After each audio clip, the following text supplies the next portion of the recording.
My first visit to Diabetes America just knocked my socks off. The center is so patient-oriented, it's unbelievable. From the moment you walk in the door, where it's very bright, very light, very welcoming, every member on the staff is cheerful, very willing to help. There's not a glass window, protecting them from the patient. It's just very open, very friendly.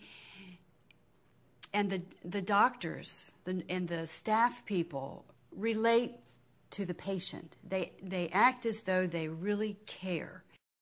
They're interested in me as a patient, as a person, not as a number.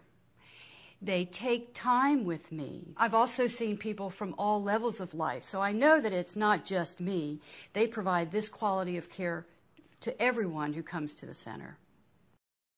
What I love about the staff at Diabetes America is that some of the staff members are actually diabetics. My educator is a diabetic, and she can relate to every problem I have. She knows what it's like to go through life with diabetes. And so I place more trust in her. Coming to Diabetes America has been answered prayer for me. For many years I have prayed for quality care, for someone, some team to help take this burden off my shoulders. I never realized how much of a burden it was until I came to a place like Diabetes America, where they don't find fault, they don't accuse you for doing the wrong thing, but they help you. And it was answered prayer for me.